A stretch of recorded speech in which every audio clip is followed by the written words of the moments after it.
100 years ago in territorial Arizona, an emerging settlement was considered civilized if it had two things: a schoolhouse and a post office. Early schoolhouses in developing settlements were the equivalent of the Greek agora or the Roman forum, a gathering place for education, government, and citizen interaction. Early schoolhouses served many functions. This schoolhouse, the Little Red Schoolhouse in Scottsdale, Arizona, might give a cat some competition. It's had at least 9 lives. Built in 1909 at a cost of $5,000 to replace a 16 by 18-foot wooden structure that originally served 14 pupils, the Little Red Schoolhouse has served as school, church, police station and jail, town hall, city library, Chamber of Commerce office, Red Cross Bandage Rolling Center, polling place, and is currently in its 9th life as the home of the Scottsdale Historical Society. Let's take a tour of this building with the museum's director, Joanne Handley.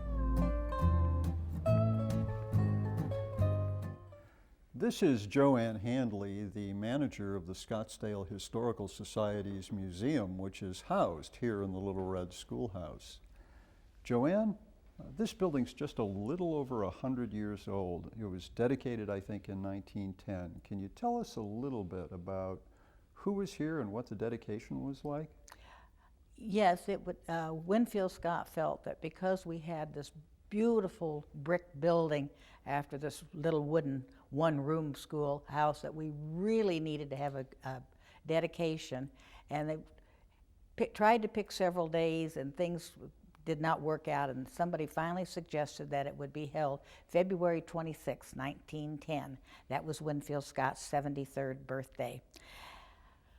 Several people came to the dedication from the community, and the Richard Sloan, who was governor of Arizona, Thomas R. Marshall, who at the time was governor of Indiana, and William Arthur, professor, who was the director of the Arizona Normal School in Tempe. Those were the people that came to this, as well as the community. And Winfield Scott was delighted and gave a very great speech about how proud he was that this community had come together and had this building built, and he thought it would be forever. And we're still in the Little Red Schoolhouse. Why would the governor of Indiana show up for a dedication here in Scottsdale? He had a winter home.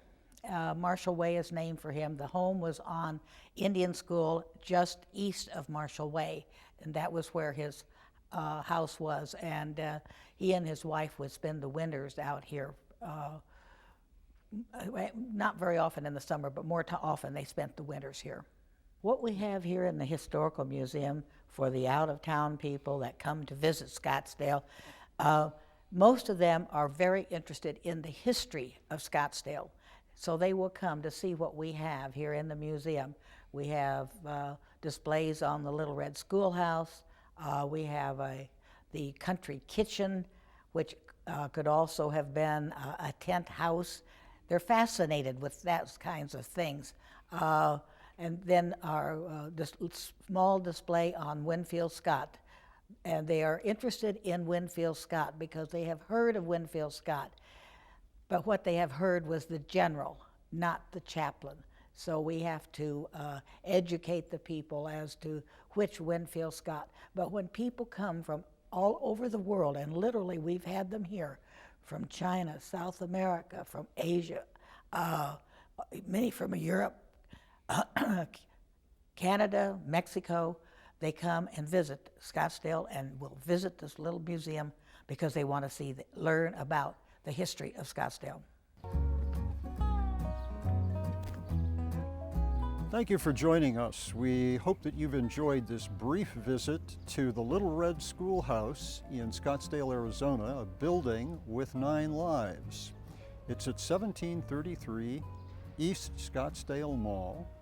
Come out and visit it and see Scottsdale's yesterdays still being used today.